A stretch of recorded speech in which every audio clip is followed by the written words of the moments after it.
चालावी इतकं नालायक आणि इतकं शंड झालोय. नाही जमणार आता इतकं पुढं.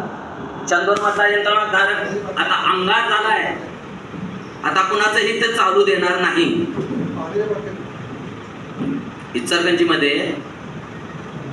इचलकरंजीतला सगळा व्यवसाय हा यंत्रमागावर चालतो. गेले 1904 साली इचलकरंजीमध्ये पहिला माग आला आणि तेव्हापासून जवळजवळ 125 वर्ष झालं हा यंत्रमाग उद्योग चालतोय. खेड्यापाड्यातल्या लोकांना पोचतोय. खेड्यापाड्यातल्या तर सोडून द्या, परराज्यातल्या लोकांना पोचतोय आमचा हा यंत्रमाग धारक. आणि याच्या पाठीमागे उभा राहायला नेते मंडळींना लाज वाटते.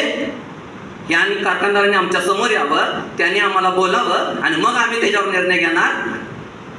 नाही, आता आपला कायदा आणि आपला विजय आणि आपलं म्हणणं हे आपणच मिळवायचं.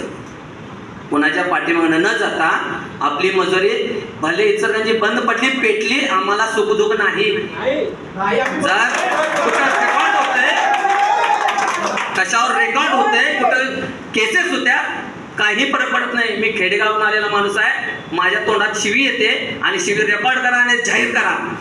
शेतात समान आहे, बाकी सगळं आमचा धंदा चालत असला. इचलकरंजी सोडली आणि इचलकरंजीतला यंत्रमाग धारक सोडला तर इतर लोकांच्या बायका कामाला जात्यात.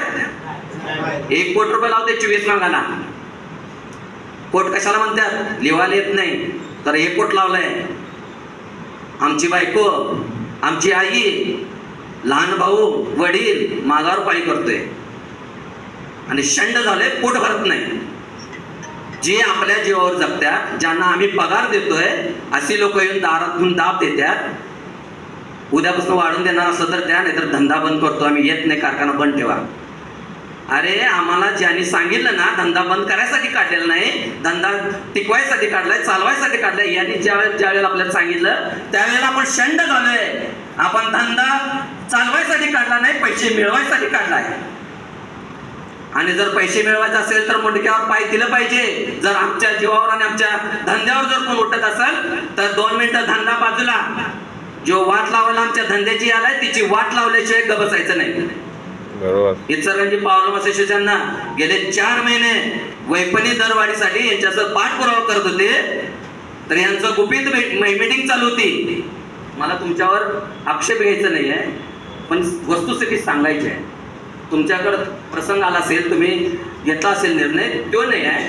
पण माझं जे दुखणं आहे, हे दुखणं या कारखानदारांच्या पासून माझ्यापर्यंत आले आणि ते दुखणं तुमच्यापर्यंत पोहोचवलं पाहिजे, यासाठी मी हे सगळं बोलतोय. 4 महिने मीटिंग चालू होती. कोणाला कल्पना होती? पॉवर असोसिएशन मध्ये जेवढे संचालक आहेत, अध्यक्ष आहेत, उपाध्यक्ष आहेत, यांचे साधे लोक आहेत का नाही? खर्चेवाले आहेत? जर असं असतील तर त्यांना इचलकरंजीची परिस्थिती माहिती होती किंवा इचलकरंजीत राहता म्हणजे तुम्हाला इचलकरंजीची परिस्थिती माहिती आहे. यंत्रमाग स्क्रॅप मध्ये मोडून चाललाय. 1.25 लाख असणारे भाऊ, 1.25 लाख इचलकरंजीत महाग होते. आपण छाती टोकून सांगत होतो, महाराष्ट्राची मँचेस्टर इचलकरंजी म्हणून ओळखले जात होते. आज 60,000 फक्त महाग राहिले. कुणामुळं? नालायक यंत्रमाग धारकांच्यामुळं. शंड म्हणतो मी तुम्हाला. तुमच्यात जरा जरी हिंमत असेल किंवा जरा जरी पुरुषत्व असेल तर ह्या धंद्याची परत व्यवस्थित रुटीन लावल्याशिवाय आपण धंदा चालू करायचा नाही आणि कुणाला धंदा चालू द्यायचा नाही. असं जोपर्यंत तुम्ही म्हणत नाही आम्ही म्हणून काय उपयोग नाही. आपण बोलून काय उपयोग होणार नाही. नेता मंडळ बोलून चालणार नाही. कारखानदारांनी ते लक्षात ठेवलं पाहिजे. गेले 8 दिवस पाठपुरावा करतोय. प्रांतांना आम्ही निवेदन देतोय. प्रांत मीटिंग लावतो. ते असोसिएशनवाली म्हणतात, ट्रेनिंगवाली आमची बरखास्त केल्या. जसं आपल्याला आपल्या धंद्याची काळजी आहे तसं त्याला देखील त्याच्या धंद्याची काळजी आहे. आणि आम्ही नालायक माणसं, माग आमचा कारखाना बंद होलो की मागवाला दुसरीकडे पाहिजे जाईल म्हणून लाज वाटायला पाहिजे तुम्हाला. अरे बायका कुणाचे काम करत नाही रे. आपल्या बायका, एक बायको आणि 2 पोरांनी जतन करायला येत नाही तुम्हाला. लाज वाटायला पाहिजे. इचलकरंजी सोडलं तर कुणाच्या बायका कामाला जातात? 1 कोटी रुपये लावणाऱ्या कुठल्या धंद्याला?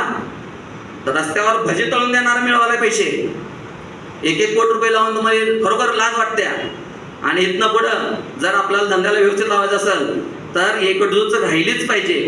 कारखाना बंद झालंच पाहिजे.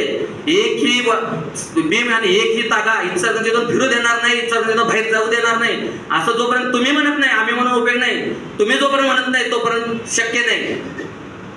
आता मारवाड्या पण कापड विकल्यात ना, त्याला बी डिलिव्हरी पिरियड आहे की. आमचे सटवालीच उड्या मारतात, लाईट बिल आहे. अरे ही मारायला आल्यात, ह्या मारणाऱ्या माणसांच्याकडे बघा की, यांना जगवायला पाहिजे की. आम्ही वैपणी दरवाढीच्या विरोधात नाही, यंत्रमाग कामगाराच्या मजुरीच्या वाढीच्या विरोधात नाही, आणि मागावर जाबर काम करणाऱ्याच्या पण विरोधात नाही, आणि दिवाणजीच्या पण विरोधात नाही. त्यांना मजुरी वाढ झाली पाहिजे तर झालीच पाहिजे, आमचं पण ठाम मत आहे. पण या खर्चीवाल्यांचं काय? अरे तुमच्यात गांडीत दम नाही म्हणून का नाही 13 वर्ष झालं का बसलायचा. 4 महिन्यात मजुरी वाढून घेतल्या तुमच्या असोसिएशन असं वैपणीवाला म्हणतोय. हाय काय पत्ता? ह्या कानाचा या कानाला लागलाय का पत्ता? इचलकरंजीत 10 यंत्रमागांच्या संघटना आहेत. एका संघटनेला माहित नाही, एका संघटनेची सही नाही, आणि घरात बसलाय अजून. बायकोला म्हणते कांड्यावर मी घालतो कांड्या. सोडा दे. धंदा टिकवायचा असेल तर 2 मिनिटं धंदा बंद ठेवून बाहेर पडायला पाहिजे. आणि जोपर्यंत आपण बाहेर पडत नाही तोपर्यंत आपला धंदा सुधारणार नाही. आणि धंदा सुधारला नाही तर आता 60 माग राहिल्या, 60,000, उद्या 40, 30 आणि 20. आता इथं बसणाऱ्यापैकी किती जण धंदा दुसरा बघायला लागलाय? मला डोक्यात विचारायला सांगा, हात वर करा. काय होणार आहे? पत्रकारांनी नोंद करावी. या इचलकरंजीला ज्यांनी पोचलंय, या इचलकरंजीला ज्यांनी नावारूपाला आणलंय, या इचलकरंजीमध्ये आमदार खासदार आहेत, यांना वस्त्रोद्योग मंत्री केलंय, अशा इचलकरंजीची परिस्थिती आहे. इचलकरंजीला मंत्री आहे, आमदार खासदार बी लक्ष देत नाही.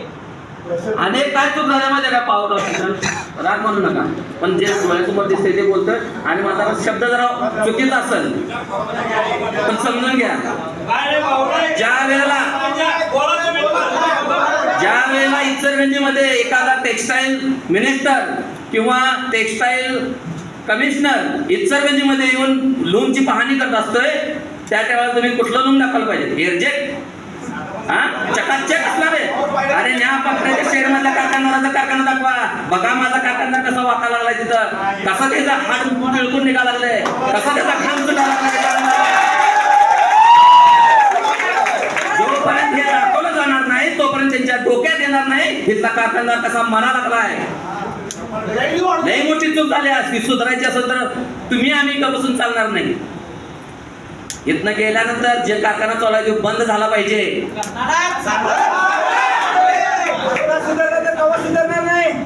एवढं जर तुम्ही केला तर इचलकरंजी सारखा धंदा या जगात कुठे नाही. पॉवरलूम सारखा धंदा या जगात नाही. आपण वरचीवर सारखं सांगतोय शेतीच्या खालोखाल रोजगार उत्पन्न करणारा धंदा हा वस्त्रोद्योग आहे. पण मला एक सांगा, सूतगिरणीच्या प्रत्येक चाकाला 3,000 रुपये सबसिडी. कशासाठी? किती कामगार आहेत तिथं? 3,000 रुपये म्हणजे माहिती आहे का तुम्हाला? एक चाकाला 3,000 म्हणजे कमीत कमी सगळ्यात बारकी म्हणजे 24 मागाच्या कारखान्यामध्ये बसेल एवढी जर मिल असली तर त्याला 500 चाका असतात. 500 गुणिले 3,000 किती रुपये झालं? किती एक्सपोर्ट करतात तिने त्याला? आणि एवढं का देतोय आपण 3,000 रुपये चाकाला? सूतगिरण्या कोणाच्या इथ्या? सगळा मूळ इथं येतोय फिरून. सूतगिरणी नेत्याची. साखर कारखाना, एवढा मोठा साखर कारखाना पश्चिम महाराष्ट्रामध्ये सगळ्यात जास्त साखरेचं उत्पादन होत आहे. आणि या ठिकाणी ते घाट्यात जाते साखर कारखाना, आणि त्याला 300 कोटी आणि 400 कोटी जाहीर केलं जातंय. कशासाठी? त्याचा डायरेक्टर, खासदार, आमदार, मंत्री, संत्री हे असतात, लगेच मंजूर होते. आणि तर आमचा उघडा अंगावर शर्ट नाही, नागडा पाळी करतोय कारखान्यात. फक्त एक बरमोड असतोय लज्जा रक्षणासाठी, ते पण नाहीतर ते पण घातलं नसता. तोंडा करणारा कापूस जातोयच, मग त्याच्या गांडीकडनं पण कापूस जायला लागलाय. हे कोणाला दिसत नाही आणि ते दाखवायला पाहिजे. जो पण हे दाखवणार नाही, हे चित्र सत्ताधाऱ्यांच्या पर्यंत येणार नाही, त्यांच्या डोळ्यासमोर येणार नाही, तोपर्यंत इचलकरंजीचा धंदा टिकणार नाही.